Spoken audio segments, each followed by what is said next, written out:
I'm taking a chance here, Billy. I don't know if you're going to divulge this. But what is your real name? My real name's Billy Idol because that's the name I've given myself.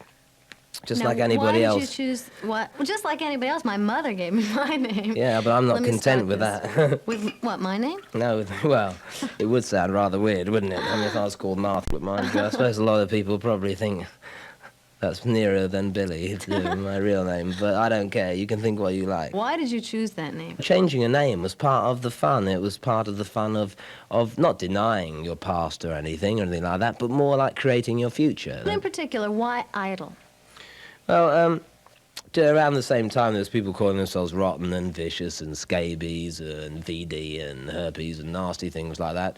So just to really screw everything up, I thought I'd call myself something totally outrageous and completely different to the other people. And then the other thing about it was it's much more fun to have a name which I think kind of doesn't really make a lot of sense to a lot of people. They can't figure it out, and it's funnily enough, people don't seem to find the humour in it. They think I mean it.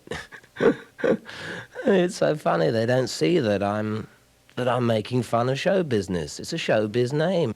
Once Generation X broke up, you moved out of London, a place where you had been, and transplanted yourself in New York. Why was that? I'd only ever recorded in London. I'd never done anything anywhere else, and I guess it was really to prove to myself that I can do what I believe anywhere I like. I also wanted to work with Keith Forsey again.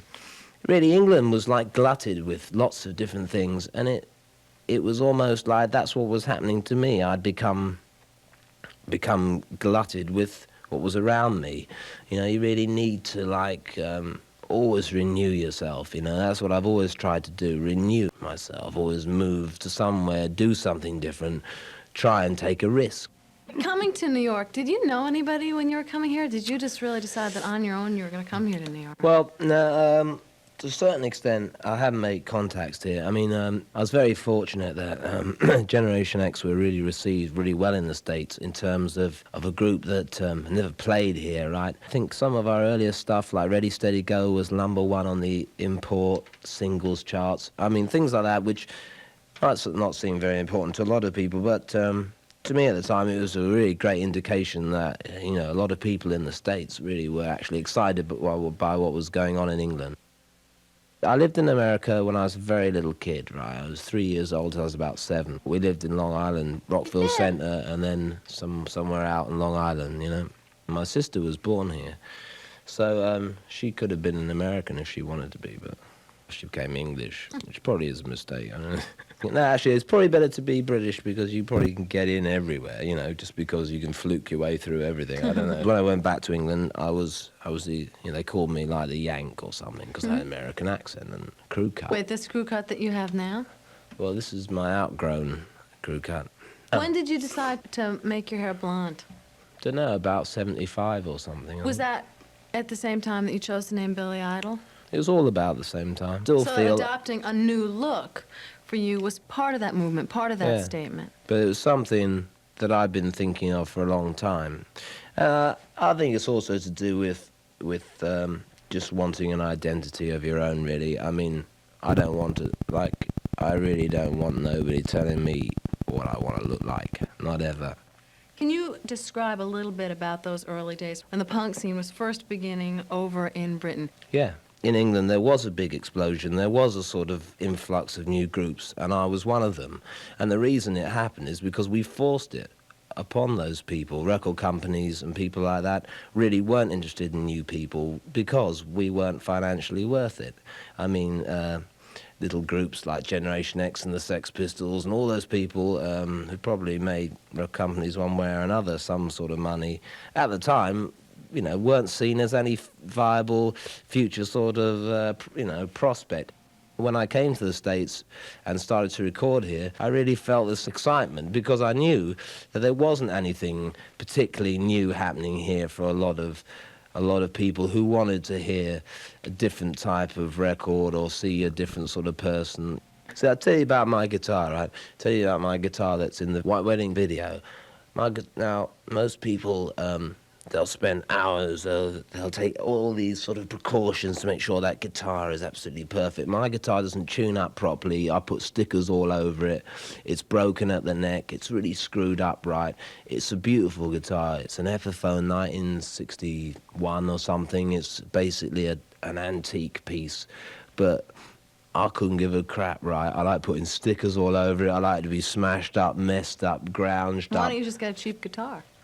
Oh, because it's better when it's more messed up, right? And that's what people don't realise, right? Guitars are better when they're messed up because they have a personal feeling. I mean, they sound lousy recorded, but they sound great, you know?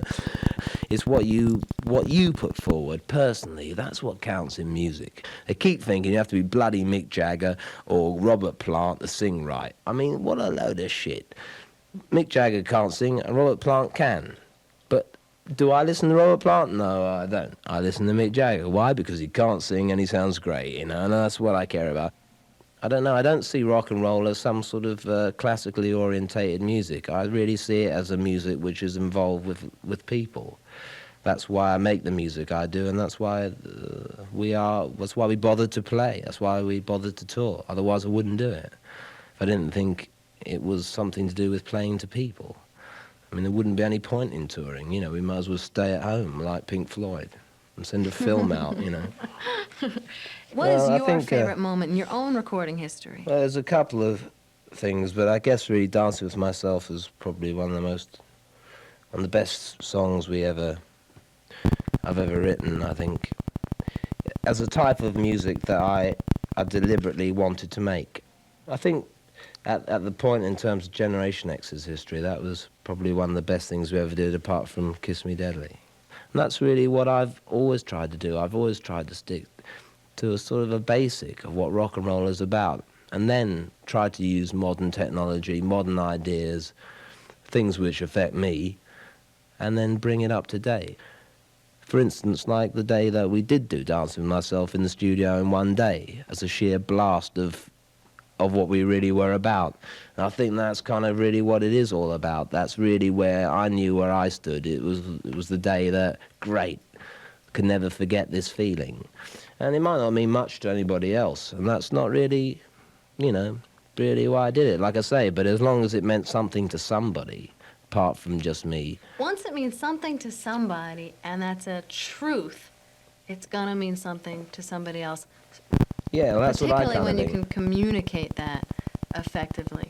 Yeah, and I think that's what we did with that song. Billy, what made you decide, we can hear it on the other side of this tape, to record a cover version of Tommy James and the Shondells' Mony Mony?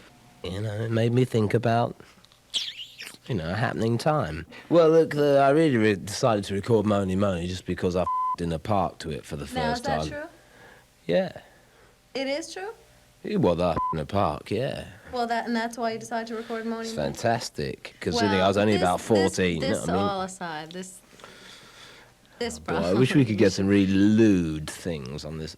It's so Well- hopeless these days. I can remember times when you could have the most lewdest things on tape. People would say the wildest things. Nowadays, it's like got to be all sensible. And Are you hoping for this EP that people are going to get a better feeling of you, Billy Idol? yeah, I hope so. I hope that people understand me a lot more. I think we should talk about a few of the tracks on the Yeah, EP. let's do that. Well, I think the interesting thing about, for instance, the Untouchables, is that it was a song I originally wrote about my friends, and it was always very strange for me to find that some people would remain your friends forever, and some other people seemed to almost denounce everything you stood for, despite the fact that you're almost standing up for what they told you was real. You know, like when I was like 13 or 14, I had all these friends who were a bit older than me, and they kept playing me all these wild records, you know. And I'd be saying, wow, what's that? And they'd say, hey, that's Mark Bolan. And I go, who's he? You know, and wow, that's the Velvet Underground. Who are they? You know, and then I end up making all this music, and these other guys are all like working in banks. So really the idea is that it's just about like sticking to what you believe in. So the Untouchables is about that. Mony Mony is a blast from the past, like I said, it's a sex blast, and that was fun for me. Baby Talk's more about just how insincere everything can be and sincere at the same time, you know, pure sensation. And it was also fun too, because the idea of Baby Talk is that it's a secret language that no one else can understand. And I'm going to develop my own secret language so that no one can What'll understand that be me. called? Baby Talk, probably. Because people will think that you're not speaking any real language, you're just mumbling. And some of my fans think I mumble.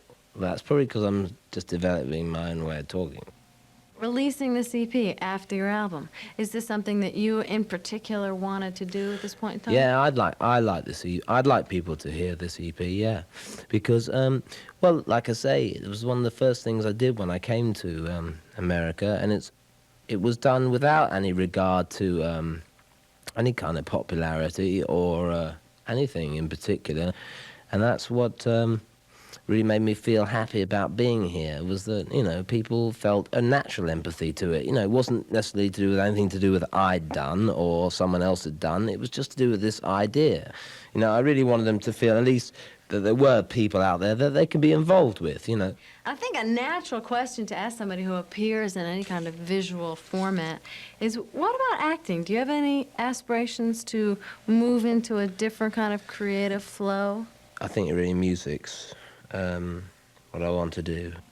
I really believe in, like, great actors, and I really believe in great art, and I believe in great books, and I believe in great literature, and things like that. But I know what I can do, and what I mean is that I've found people around me that I can work with to achieve what I want, to achieve what I believe in. And I don't need to go on a stage and act out somebody else's idea of a person. I can just be me. So, great. I don't have to be somebody else. That's it, firstly. Secondly, I don't need someone else to write words to put in my mouth. I can write my own words because I'm working in a medium, to a certain extent, in terms of myself, which I've created. See, like a lot of actors talk about acting in films and acting in theatre, right? I do both. I do both through music. I don't need no Broadway play. I don't need no Hollywood film. I've got my own Broadway play, and I've got my own Hollywood film, and I've got my own people. In the long run, what do you hope to accomplish most, either for yourself or for the people around you or for the people listening to your music? Well, what I want to accomplish most for everybody is that they have a hell of a good time. And have one on you. Billy, I hope so. I hope you do have one on me. That would be the best thing possible.